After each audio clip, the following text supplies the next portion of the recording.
नमस्कार, मैं हूं कुमार अनिल। बिहार की राजनीति में दो ऐसी नई बातें हो रही हैं जिसकी चर्चा बिल्कुल नहीं हुई है। वो दो नई बातें क्या हैं, वही मैं इस वीडियो में आपके साथ शेयर करना चाहता हूं।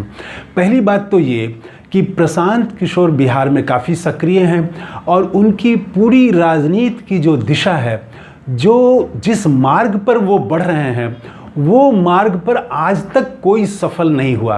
उनकी सबसे बड़ी कमजोरी क्या है वो मैं बताऊंगा। देखिए, हर चीज़ का एक नियम होता है। जैसे पानी ऊपर से नीचे की तरफ बहता है, उसका नियम है, वो नीचे ढलान की तरफ पानी बहेगा। पानी कभी नीचे से ऊपर स्वाभाविक रूप से बह नहीं सकता।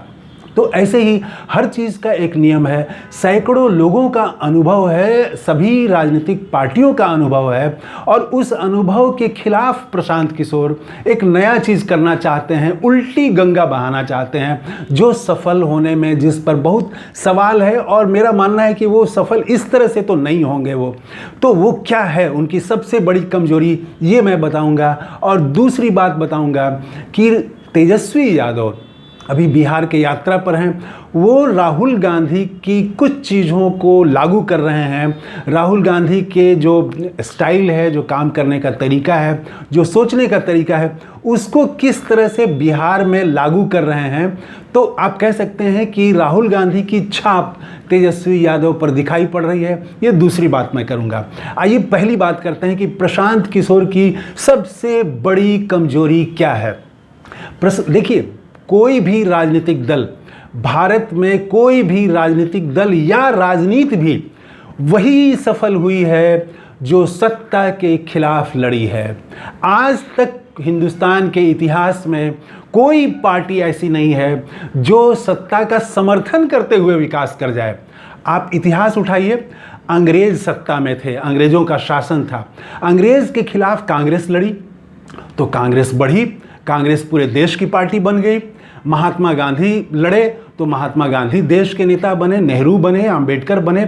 तो अंग्रेज़ों के खिलाफ लड़े वो कांग्रेस या गांधी अंग्रेज़ों के समर्थन में नहीं काम कर रहे थे।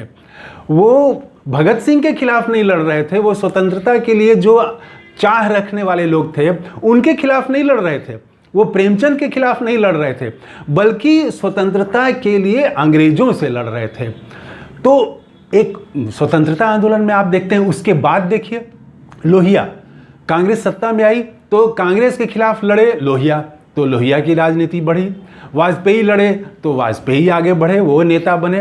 तो कांग्रेस के खिलाफ लोहियावादी कम्युनिस्ट पार्टियां और वाजपेयी, भारतीय जनता पार्टी, ये लोग लड़ रहे थे। अब जब भारतीय जनता पार्टी का शासन आ गया तो देखिएगा कि कांग्रेस लड़ रही है उस सरकार के खिलाफ और कांग्रेस का विकास हो रहा है। अभी उसकी सीटें लोकसभा में दोगुनी हो गई। तो कोई भी पार्टी का जन्म जो है वो सत्ता से लड़ते हुए होता है और सत्ता से लड़ते हुए ही उसका विकास होता है। ऐसा कोई उदाहरण भारतीय इतिहास में नहीं मिलता है जिसमें कोई पार्टी सत्ता का समर्थन करते हुए उसका जन्म हो। जन्म तो आप दे सकते हैं, लेकिन उसका विकास नहीं होगा। आप कांग्रेस पार्टी जो है वो अगर अंग्रेज़ों का समर्थन करती और जो लोग अंग्रेज़ हटाओ कह रहे थे उन्हीं के खिलाफ अगर लड़ने लगती तो क्या कांग्रेस पार्टी विकसित होती? नहीं होती। तो लोहिया, वो इसी तरह से जेपी, ये सारे लोग जो है सत्ता के खिलाफ लड़े, इसीलिए इनकी राजनीति को जगह मिली, जनता इनके साथ गई। प्रशांत किशोर क्या कर रहे हैं? प्रशांत किशोर जो सत्ता में हैं उनके खिलाफ नहीं लड़ रहे हैं। मज़ेदार बात यह है, ये उल्टी गंगा बहाने की कोशिश कर रहे हैं। प्रशांत किशोर यहाँ पर 20 साल से हैं, सत्ता में हैं, नीतीश कुमार हैं, भारतीय जनता पार्टी का शासन, इन्हीं दोनों लोगों का शासन सबसे ज़्यादा समय रहा है 2005 से लगातार। तो इनके खिलाफ नहीं लड़ रहे हैं। केंद्र में 10 साल से केंद्र में मोदी सरकार है, भारतीय जनता पार्टी की सरकार है, तो केंद्र की नीतियों के खिलाफ नहीं लड़ रहे हैं। तो न केंद्र सरकार के खिलाफ लड़ रहे हैं, न बिहार में भाजपा और जनता दल यू की जो सरकार है उसके खिलाफ लड़ रहे हैं। तो प्रशांत किशोर लड़ रहे हैं किससे? विपक्ष से लड़ रहे हैं, तेजस्वी यादव से लड़ रहे हैं। तो ये तो उल्टी गंगा बहाने की कोशिश है। विपक्ष से लड़के कोई भी आज तक पार्टी बनी नहीं है। बनाने को आप बना सकते हैं और वो चलेगी नहीं, लेकिन चलेगी वही पार्टी, बढ़ेगी वही पार्टी, फलेगी फूलेगी वही पार्टी जो सत्ता से लड़ेगी, जो सत्ता के दमन से लड़ेगी और सत्ता जो हक नहीं दे रहा है, अधिकार नहीं दे रहा है, उस हक अधिकार के लिए जो लड़ेगी पार्टी, वही पार्टी विकसित हो रही है, होगी। तो प्रशांत किशोर की सबसे बड़ी कमजोरी यही है कि वो सत्ता से नहीं लड़ रहे हैं, विपक्ष से लड़ रहे हैं।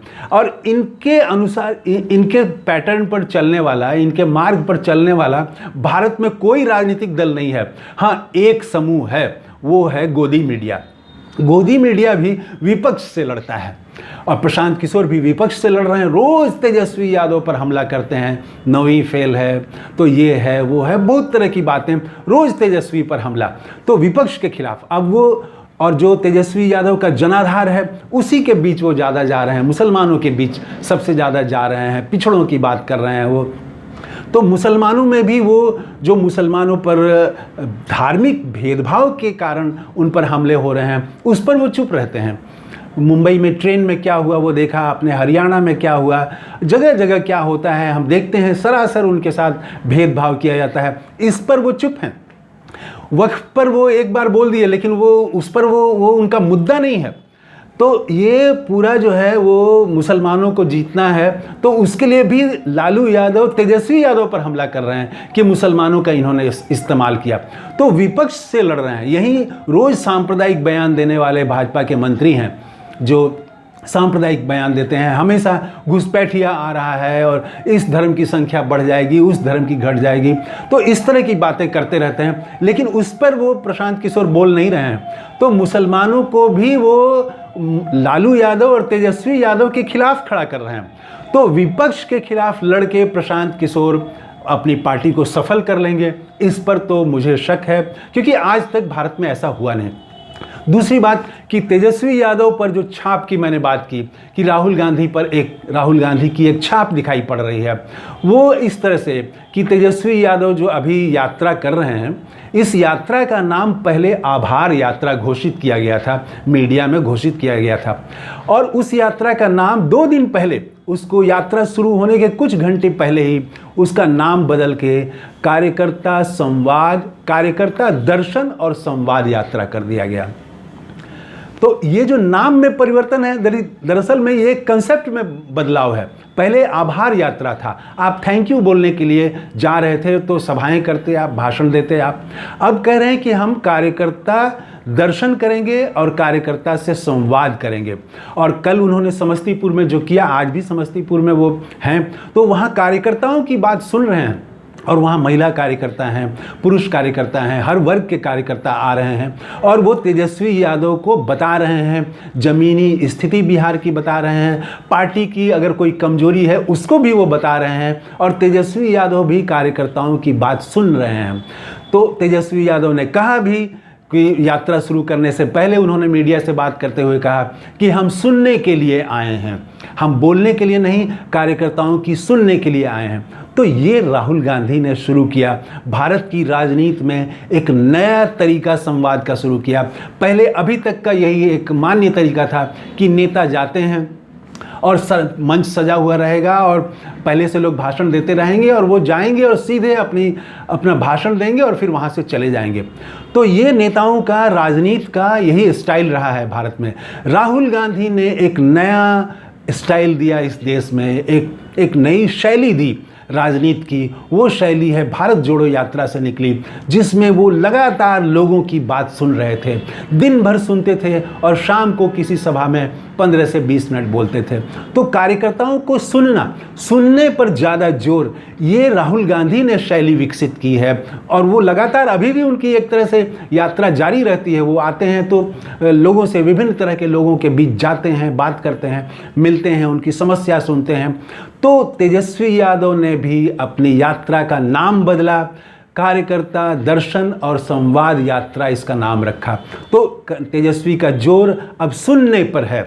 तो ये मुझे लगा कि ये राहुल गांधी की ही एक छाप है, अच्छी छाप है। अच्छी चीज़ों का अनुसरण करना, उसको लेना, उसको कहते हैं कि ज्ञान कहीं से भी आए, अच्छी चीज़ें कहीं से भी आए वो लेना चाहिए, उसमें कोई हिचक नहीं, कोई अहंकार की बात नहीं।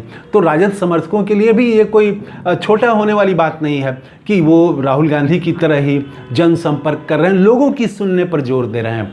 तो ये अच्छा काम तेजस्वी यादव कर रहे हैं कि सुनने पर उनका जोर है। तो इस वीडियो में इतना ही।